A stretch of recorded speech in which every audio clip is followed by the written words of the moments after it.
So today I've got Jared in. As you've seen, Jared's come in. I've never cut his hair before. Recommendation from Sandy, one of my clients, which you've heard about already. And I'm going to find out what we want to do today.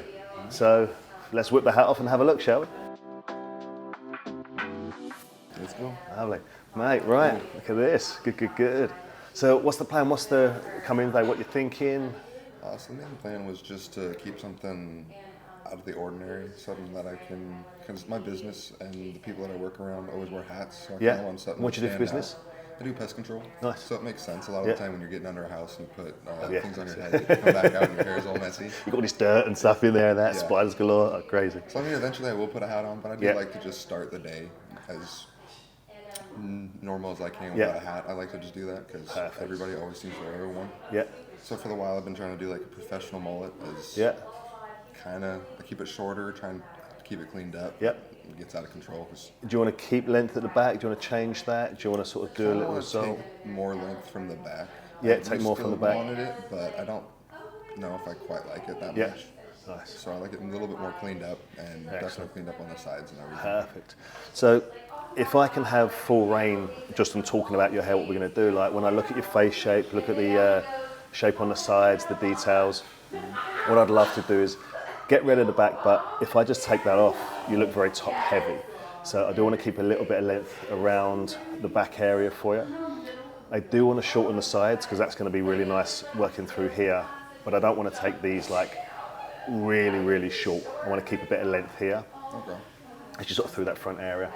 And then through the fringe, I want to try and keep that a bit shorter, but a bit more textured. So it's a bit more of that sort of Caesar cut, sort of French crop sort of kind of idea with that fringe, a bit more messier on the front. It's going to look really good, but keeping it sort of quite textured, but really sort of quite neat, if you will, but with that messier feel to it. So if you imagine that and that kind of sort of result with a bit of squareness to it, would look quite sort of smart, but with enough sort of texture that you can just do that to it, make it messy, and you're off to the races. I like Sound good? Yeah, that nice. sounds awesome. Excellent, perfect. So we've done the consultation. We had a little chat about what we're going to do. I get a little free reign. I threw some ideas in there, and Joe quite likes them. So for me, just to recap what we're going to do, I'm just going to spin you to camera. I want to bring the fringe up a little bit, so it's more detailed around the front hairline. I want to keep the length on the top through this middle, especially, through the sides especially, but take a little bit through the initial top just to square it out a little bit. But I do want to square the sides, but I don't want to take these short. We see a lot in fashion, the mullet-esque we've got going on, where it's shorter on the sides, longer in the back. But I want to start to sort of change that. But I don't want to take this short. I want to keep this length because it's nice, it's textured, it's soft. Over the ears, on the front hairline, just a little bit more grown out, sits with a really nice feel to it. Spin around to the back, let me show you here. We're going to go through and get rid of a lot of this. This is going to be fun cutting this off. So we get a chance to sort of cut into it, get some texture, but have it enough that we get a bit of lift to it, a little bit of movement on the sides and a bit of detail. So the middle will be a bit shorter, sides probably a little bit longer, but nothing in the result that in the realm that we're seeing now. So the result will be a lot cleaner, stronger, with a lot more detail to it. Okay. Jared, you ready to get on and get it underway? Oh yeah, I'm so ready. Let's do it, buddy, let's do it. Okay, let's go get shampooed. Come on over. So finish shampooing Jared's hair, and we just used a nice hydrating shampoo just to get a bit of softness to it. Now for me, I'm going to go through and work my sections. Biggest thing for me when I'm looking at this kind of haircut is, where do I take my partings on the side? If I take them too high, it's going to make the haircut look a little bit taller. And again, looking at this Jared's face shape as well, I don't want it to make him look too thin. So something a little bit lower down around the curvature will actually be more beneficial, allow me to have more hair around the curvature, allow me to create a bit more width on the shape itself. So something a little bit lower is good. Just by combing the hair forward and looking at where it naturally wants to part as well, it's sort of showing me really where that parting is going to place. So I do this a lot when I'm working, is I let the hair sort of guide me or tell me where it wants to part, because if I work with it, there's more chance that I get a successful haircut and a successful result than if I just go ahead and put it in and don't really think too much about it. So for me, I'm very strong on understanding the hair growth itself. I'll do the same on the other side. Wants to comb forward, wants to grow forward. So again, I'm going to comb forward so it shows me where it wants to go. Work nice and low, and off we go. Perfect. So here we go. Shapes in both sides. got my detail. I'm going to check the balance. I'm going to come a little bit lower, actually, just on this side. I said earlier on that I wanted to maintain a bit more density on these corners, so my shape's going to come from short all the way back, short in the middle, and all the way through to the side, so I get a little bit more density on this corner. So knowing that, I actually want to work this a little bit squarer. So just by coming across, and then I'm going to work square through the back. And then again, let's follow that same shape to those corners. That will give me the exact result and the exact shape I'm looking for. So by having a little bit more lift and height in this area, the natural shape of the haircut will fall into that positioning and give me that result. So all of the sectioning patterns, breaking through with horseshoes and subdividing, it's all for a reason, that I want the shape to sit exactly where I need it to. Focusing, breaking it down so it's detailed, easy and effective. Okay, make sure that's nice and neat. It's kicking out a little bit there, look at that. Like that. Done. Okay. Let's grab some scissors and start cutting. Use you. Okay, perfect. How long did you say you were cutting hair for? Oh, good question. Longer than I care to remember. Yeah, just getting on for 30 years now. Started June 22nd, 1995 was when I started in the industry. That's cool. So been a long time. What made you start wanting to do it? I actually fell into it. I was looking for work experience placement when I was at school, and there was a salon called Tony and Guy, just opened up in my local town, and they said I could have a work experience placement. So I was there for a week, halfway through the last year in high school. And as I was leaving, I turned around and said, "Can I have a job?" just randomly. And the manager at the time was like, "Yeah, start Saturday." So that was how my hairdressing career started.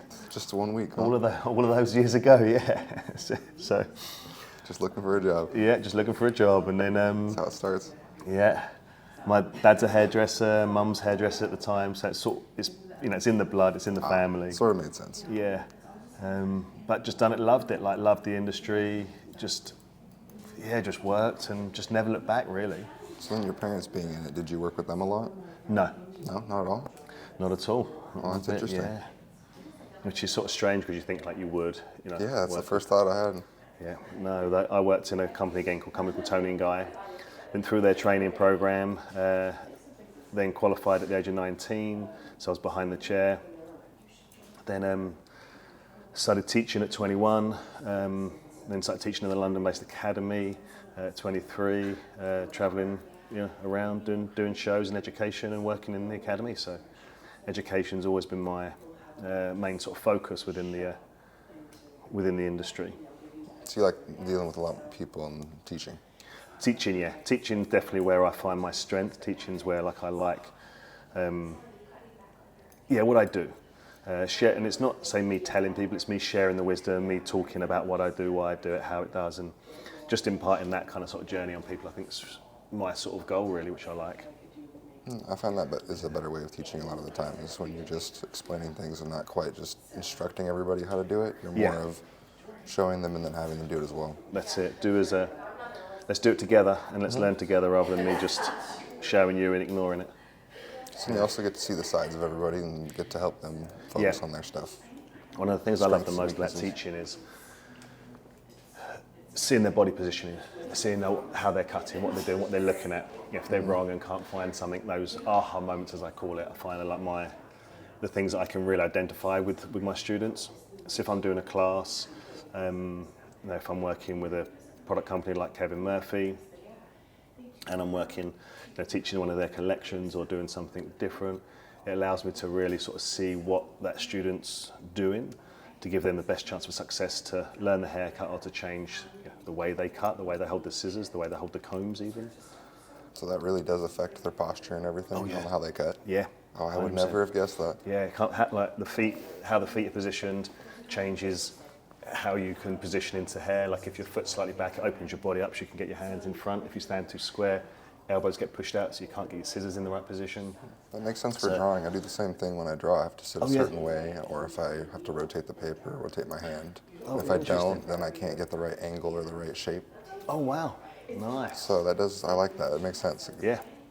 Body ergonomics is a huge influencing factor in a lot of things we do. Yeah. So you draw, you said?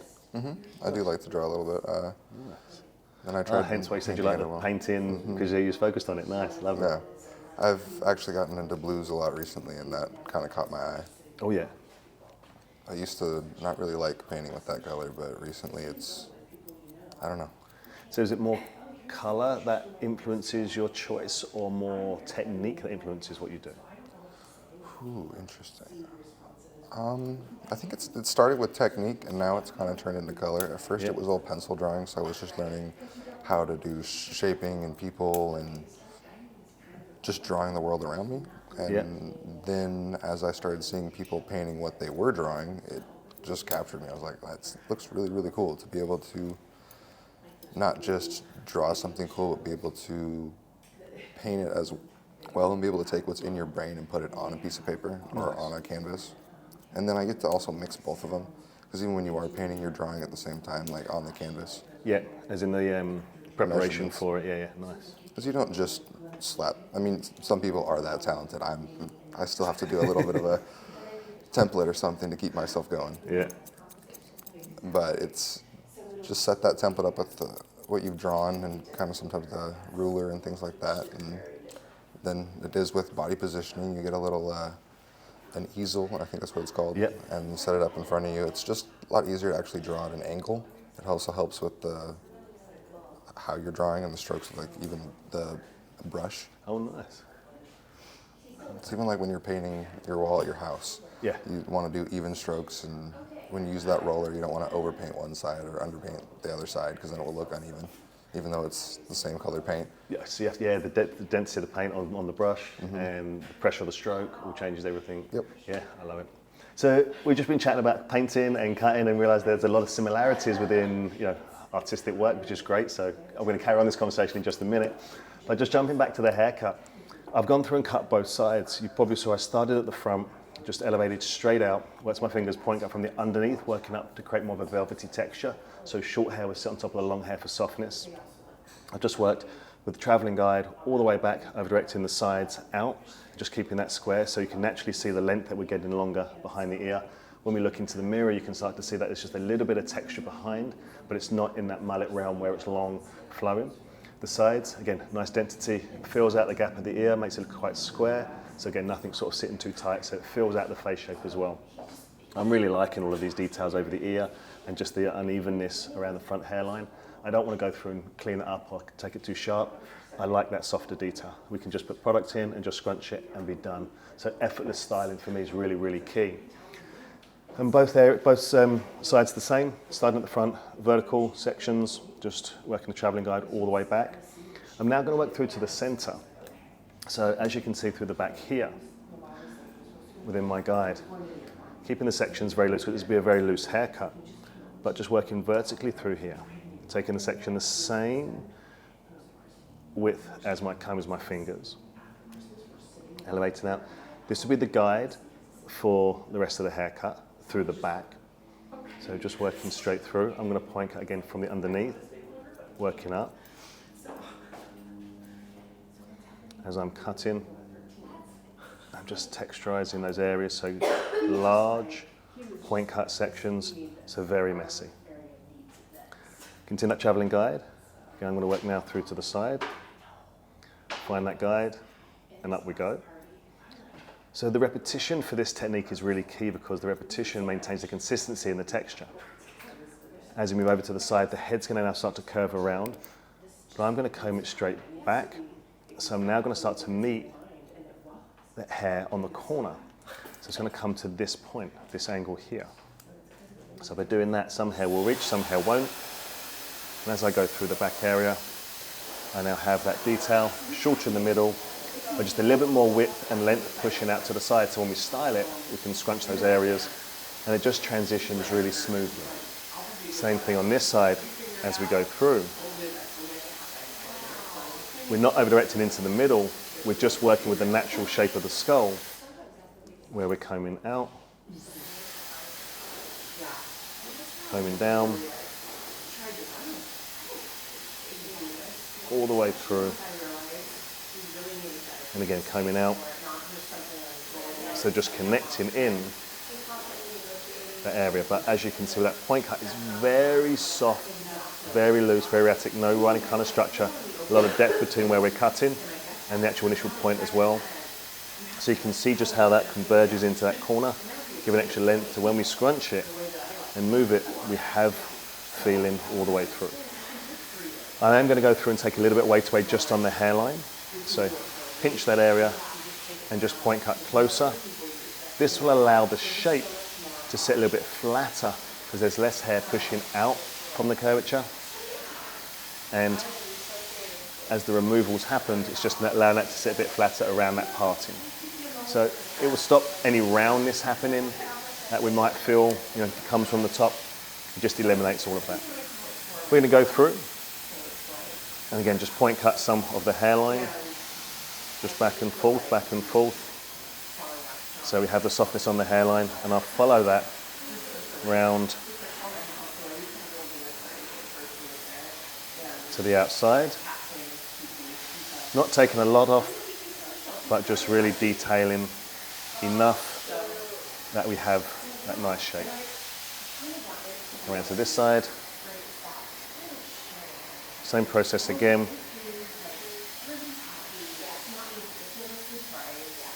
Just through to that corner. So really just sort of focusing on the little details just to make sure that shape blends in. That little corner here is a bit long. So I'm going to point cut just into that. You can see that corner, that's what I was seeing. So let's cut that off. Now when I go back to have a look at it, disappeared, more textured, perfect. That's all we need. And that's the underneath. So something where, we want to change a lot, but we don't want to go through and do a whole different haircut. It's more just about what we leave on the head and the difference of the textures we can put into the haircut that makes the difference itself. So lots of fun. As we go through to the top, I'm going to work just a section horizontally across. I'm going to comb the back down, knowing the length is already quite short through there. I'm going to follow the same technique as I've done before. Everything will be cut square vertically. Everything will be combed to the side and cut vertically as well. So the mirroring from the underneath to the top becomes really key. So it actually just starts to blend all the way through. Biggest thing though, really important, is I'm not going to start to round up. I want to keep as much length through here as possible. So I'm honestly just going to go through and just take off this initial corner. That's allowing that shape just to sit square, a little bit of lift, a little bit of movement, and that's it. Come through to the side. We can see the corner that we're going to take off on both sides. The execution here is so quick, it's so fun. I mean, you can see me taking my time as I'm going through and working within the salon. You'll probably do this in a couple of minutes, and that's quick. We're going to comb everything just to the sides.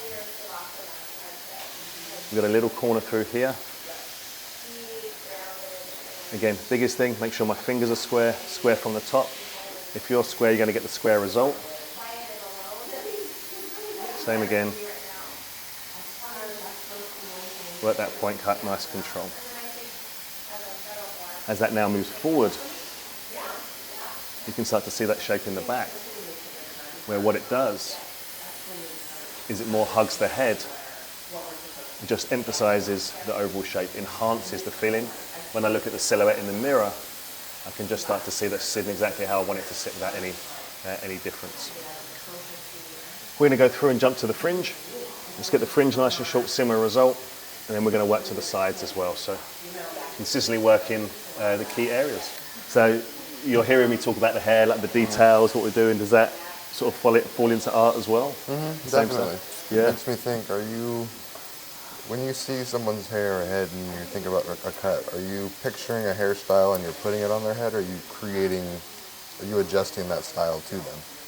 I tend to adjust that style to them. So like, I see shape a lot. Mm-hmm. So when I see someone, I'm like, oh, this shape would look with you, but then the consultation is going to be where I'm going to design the details and the emphasis, like, do I want to push here, here, here? But I tend to like look at someone and think like, I think this kind of result or shape would look good on you, and then I'll design the haircut around the shape that I think would work. I always feel like if you see the movies where you've got someone walking down a casino where the head's going with all like the equations, that's me with shape. I love Tetris. So you probably have done a very similar cut on multiple people. It looks similar, but all of the cuts are different. Yeah, everyone will have a specific thing that suits you, personality, features, all that kind of stuff, yeah. Okay. Like section patterns can be the same, like the feeling can be the same, but there'd be nuances in every haircut that is different. Like where the hair wants to part or where it doesn't want to, and things like that. I always tell my clients that, don't fight partings because you're not going to win. I've tried for so long. So I've given up. The hair's always going to win when you go with a parting, so just go with it and then you'll be fine. It's easier for you. My hair has always done whatever it wants forever. Oh yeah. So it's kind of the way you're styling it, I like a lot. I don't know how to explain it quite how you said it, but you just fringe it up in the back and it kind of just sets together. That works really well for how I style and like to do my hair. Yeah, just trust the hair. Let the hair do what it wants. It would tell you what it wants to do. You just got to go along for the ride. That was a big adjustment for this hairstyle in the first place, was just letting the back do what it wanted. Oh yeah. I'm not used to just letting it run free, so it was a little bit strange. So just a bit of backstory for the camera. When I was washing Jared's hair, he told me that, so he works doing pest control, so in a lot of crawl spaces. At one time, he had long hair. Was it down to like chest, in the middle of the back? Middle of the back, Middle of the back, yeah. So he was, correct me if this story is wrong, but he went through about 3 crawl spaces and then went to do some other work, went home, showered, and a spider ran out of his hair. So that's pretty much on. Yep. So that was the moment that made him feel like, I need to cut my hair off. Yeah. Spider being in your hair for I don't know how long was not fun. It was like you said a few hours. You had done, like your dad had At a few least. chores to do as well. Yeah, I'd that finished was the scary. job, I'd gone to do a couple chores, do something at UPS, and then came home. Even ate dinner. Even ate dinner with the spider in his hair. Oh, I have a bit of arachnophobia, so I'm a little bit like, that's really getting me, that one. I was all up in a bun, so he was just trapped inside, I guess. He was just happy. He was looking for relocation. So, this is the moving service I ordered. Here we go. Exactly. Okay, so I've gone through and worked with a fringe. Drop that forward, cut into it, just work some texture in that front area, really sort of soft. I want the fringe to fall forward, but not to a point where it sits, combed and detailed, just that it sits messy. You heard maybe the conversation a minute ago about letting the hair do what it wants is one of the biggest things that we can do, because that allows us to work with the shape we've got, the growth patterns, the issues that can come up when we're styling hair, because the hair will always tend to win. Growth pattern wants to go one way, unless you're training it for years to go a different way, it's going to sit in its structure. So just sort of working with the hair is so much more beneficial for us. So that's how I worked through the front fringe. I then went through and connected the top. I took a little profile through the center, took the guide from behind and worked forward. And then I over-directed the sides to the middle. So that's going to give me more length on this corner. As you can start to see, I've now got the disconnection from the hair below. But for me, I like that disconnection. I like that width. When I look at the shape, as you can see in the mirror, that's now given me a square result. So I've now got this going on. If I take that corner away and round off too much, it's going to really sort of suck into the face, and it's going to give me this rounded shape. I want to maintain as much squareness as I can, so it feels, a bit more masculine, a bit squarer within that overall finish. All I'm going to go through to do to connect it in is just work some vertical sections and just cut into it, but very importantly, don't take any length off, but just create that little bit of texture. Jed, I'm thinking of taking that fringe shorter. How does that feel for you? Do you like the length it is? I'm down. Take it shorter if you want. Nice. I like how you're cutting into the hair. I haven't seen that very often. No. It's kind of cool. Yeah. This allows the short hair and long hair to sort of coincide, so when you sort of move it or scrunch it, you get those little textured bits. Looks a little bit wisp, more sort of grown in kind of sort of style. That's to cool. it. Yeah. It's technical point cutting.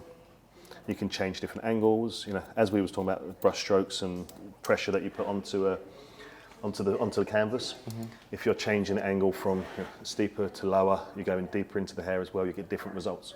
Yeah. So every angle, every depth will change, have a different feeling. You think you're still learning even now? Oh, 100%. 100%. That's cool. Even with me sort of creating stuff, I'm still learning. I always say when I do classes that I feel like I know 10% of what I want to know by the time I finish in the industry. So, yeah, I've got still a lot to learn, which is good. It's a good mindset. I know a lot, Yeah. but I still want to learn more. But that mindset leaves more to be discovered. Yeah. And it's level like, I'll teach a class, 10, 20 people around the country somewhere, or, around the world, or wherever it may be. And I learn just as much from teaching people as they learn from me. About how to teach, why to teach, different things that they're doing wrong, different ideas. No, I can imagine. Yeah, it's great. Trying to train someone in a crawl space is probably not the same, but similar. Yeah, so you train people? Yeah, you have Sometimes. to go in there and train with them, yeah. And it's just, that's why I liked how, when you were saying, how do you teach people? It's kind of how I teach them. Yeah. We do it together. Nice. I do half the thing, and then they'll do the other half. And then if something needs to be fixed, we just take it off and redo it. Love it. But at least they got to see me do the first half, and then they get the second one that's- themselves. And that's tough because you're like in this super small crawl space, working the techniques, yeah. I'm like, do your best. Yeah.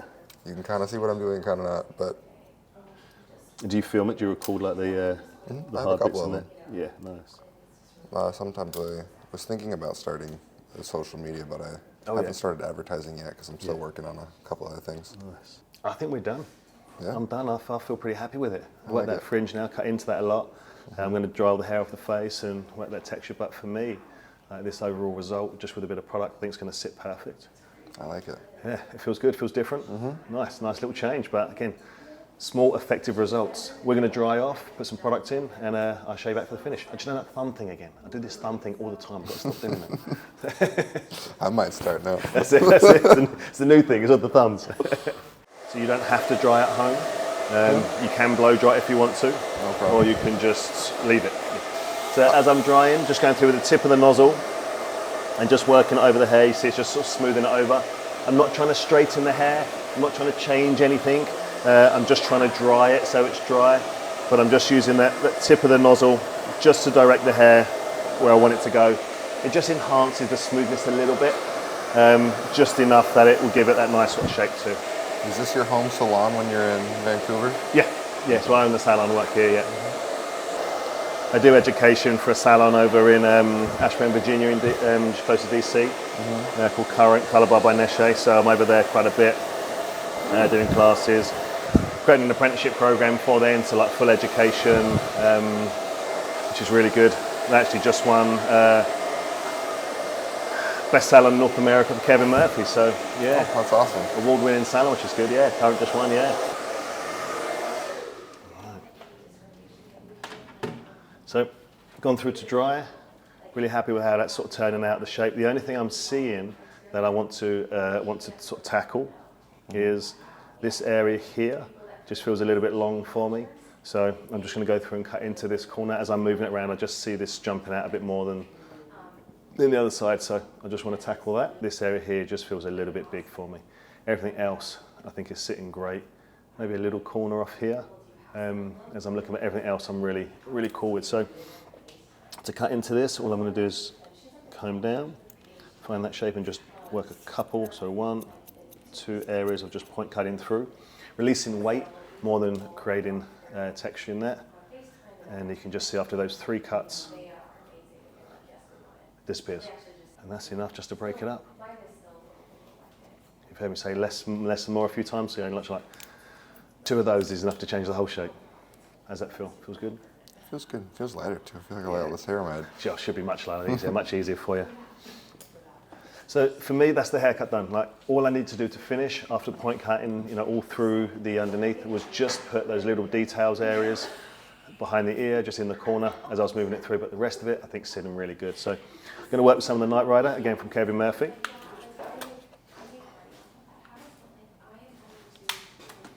Going to work just a little bit, not too much.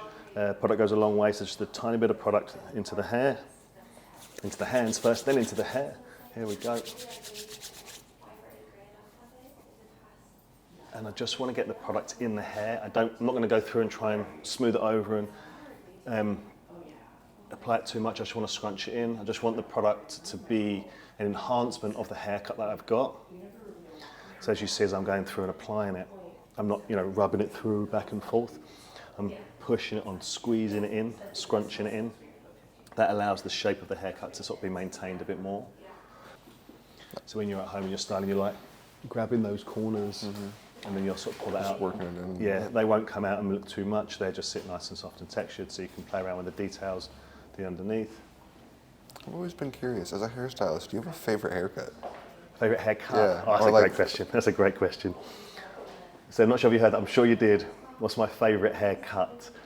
I don't have one. No. So I get asked the question a lot. You know, what do you like cutting? Short hair, long hair? You know, what is it? Honestly, for me, I love just cutting hair. For me, like every haircut, as we said earlier, every haircut's a design. Like I've created a haircut perfectly, specifically for you today. So that's what I love to do. Okay. You know, if someone says just do the same haircut again, I'm like, oh. But I still enjoy it because everything's changing all the time. But if I can design something for someone like this, you know, where it's more specific, bespoke, that's what I love to do. Okay. Yeah, and that can be short, long, wavy, curly, textured, highly textured, whatever. I cut anything. Yeah, I just love, you know, designing, creating something. Yeah, it's just exciting. I can't draw, I can't write. My writing's terrible. I can't write either. Yeah, I can't, but I can create hair. So I found my niche. I know what I'm good at, and I love to do it. So that's perfect. It looks quite messy. You got me changing how I'm going to style my hair now. I've never done that. I'm always just now going. You got to do some work.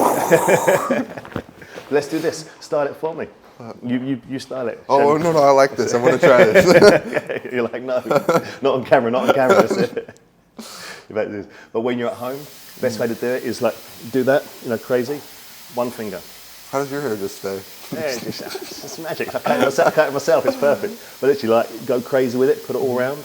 Just grab a finger and just style it with one finger. A lot of people use their palms or their hands and flatten it too much, or try and do too much to it.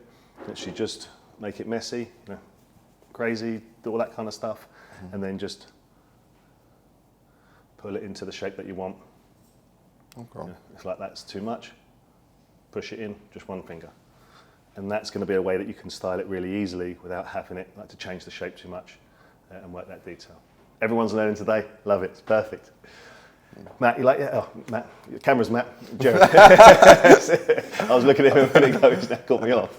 Yes, I love it. We're going to change your name. But yeah, Jared, do you like your haircut today? Oh, I love it. Perfect. The recap for the camera. So on Jared's hair today, we went through and really wanted to bespoke the haircut for him. So we liked the shape, we liked the idea of what he had, but we just wanted to make it a little bit more my taste put into it. So we went quite square through the sides, kept some corners around the back so we have some movement. We didn't want to take everything away because again it just makes him look too thin around the neckline area, especially bottom of the ear. Went to work a stronger fringe, so I went quite square with the fringe and then leaving some corners very important around the curvature, just so we can maintain that square result. But a lot of point cutting with the depth so we can start getting that velvety sort of disheveled texture, so it looks a bit more grown out already for the result. I hope you like the techniques today. I hope you like what we've done. Had some fun with a haircut, learned some stuff about some art and some pest control stuff. I've had a real fun time working with Jared's hair and creating a result. Please do the stuff that you like. Let you know. Do the like and subscribe, comment, and ask any questions. I'd love to hear from you. Thanks so much. Take care, and we'll see you soon.